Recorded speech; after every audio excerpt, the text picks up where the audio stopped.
My parents gave my brother everything, and they looked me in the eye and called me worthless. I'm Hannah Whitaker, a black girl, 28 years old, a nurse, a survivor, and the daughter my parents never wanted to see succeed.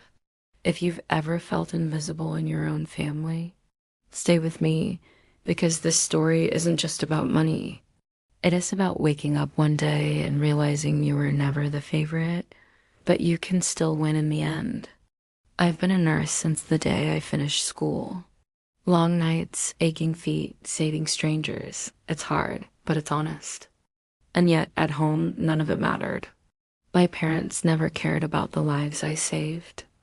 They only cared about Caleb, my older brother, the golden child, 32 years old now, with a business degree that's done nothing but drain my parents' savings one failed startup at a time. Every time he fell, they caught him. Every time he dreamed, they funded it. And me?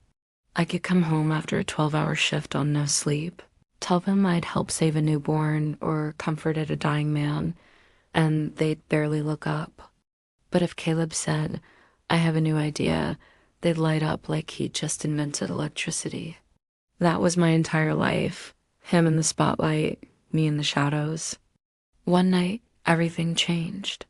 I stopped by my parents' house after a shift, still in my scrubs, just hoping for a quiet dinner. But before I walked in, I heard them talking in the living room. Their voices were warm, proud, glowing in a way I'd never heard when they spoke about me. $250,000, my father said, almost proudly. This will secure your future, son. Use it wisely. I froze. That money wasn't a loan. It was everything they'd saved, and they were giving it all to him. I stepped into the room. My voice shook. Are you serious? You're giving Caleb that much money? My mother sighed, the kind of sigh that said I was an inconvenience. Hannah, you wouldn't understand. Caleb needs this to make something of himself. You've already chosen your life. This money would be wasted on you. Then my father added quietly, your mother's right. Caleb has potential. You've chosen a simple path. A simple path. That's how they saw me, steady but unremarkable. And that night, something inside me snapped. Worthless. That's what they thought I was. But I made a promise to myself right then. I would show them just how wrong they were. Growing up, the favoritism was always there. Quiet, constant, cruel. On my 6th birthday, I remember getting a small cake. Caleb, even though it wasn't his day, got the bigger slice because he liked it more. Everyone laughed.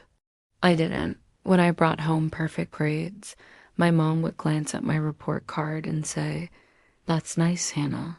If Caleb got a C, she'd smile and say, that's okay, honey, you tried. I could win first place in a spelling bee. I still remember clutching that little gold trophy, and she'd just set it on the counter saying, that's good, Hannah, but don't make a fuss. Caleb's science project is more important. She once told a neighbor on the phone, Caleb is our legacy. I stood in the hallway listening, invisible. So when they handed him that money, it wasn't just cash. It was proof in dollars and cents of how little I mattered. That night, I stopped trying, stopped hoping, stopped waiting for their approval. I promised myself I'd live for me, not for them. But there was one last dinner, one last reminder of how deep the favoritism ran. The table was perfect, the candles too strong, everything just the way my mom liked it. Caleb sat at the head like a king, wine in hand, talking about how he'd use his new money for his next big business idea. My parents hung on every word. My mom's eyes sparkled. My dad looked proud. Me?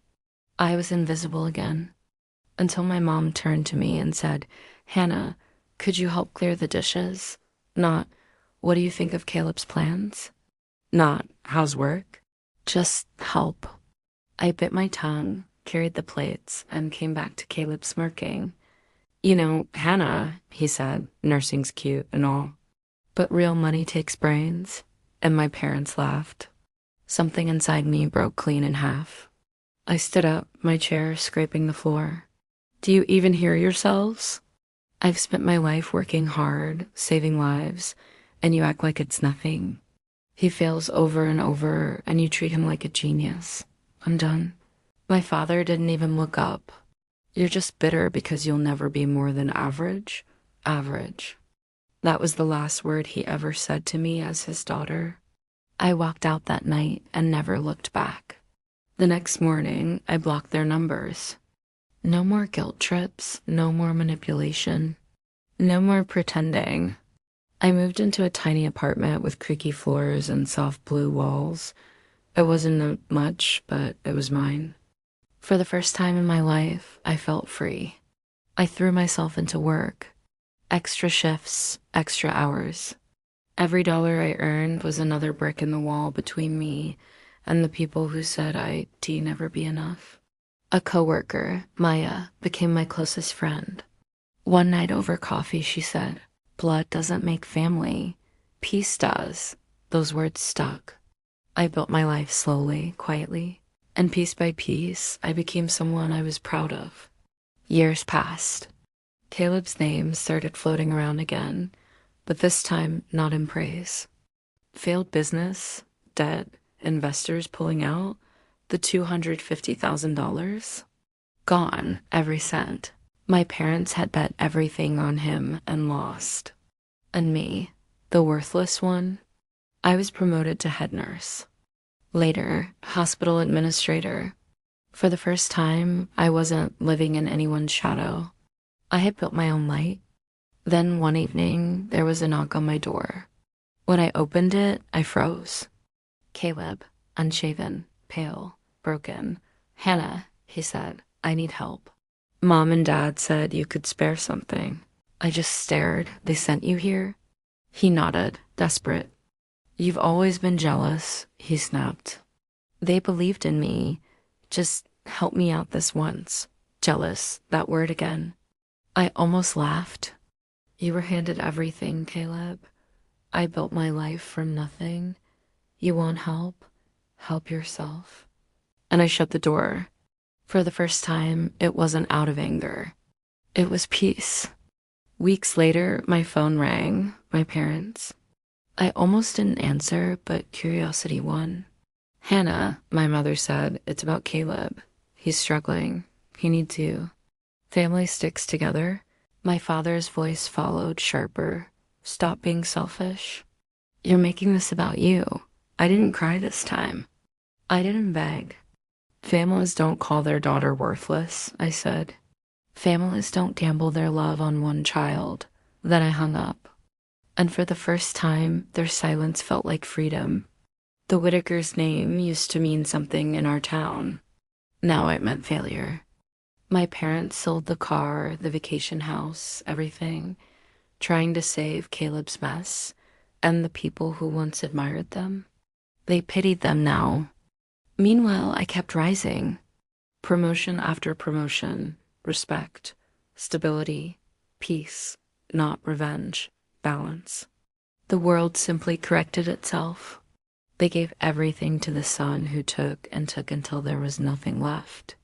And they ignored the daughter who gave and gave until she finally stopped. Now, when people ask about my family, I just smile and say, they taught me what not to be. I don't hate them.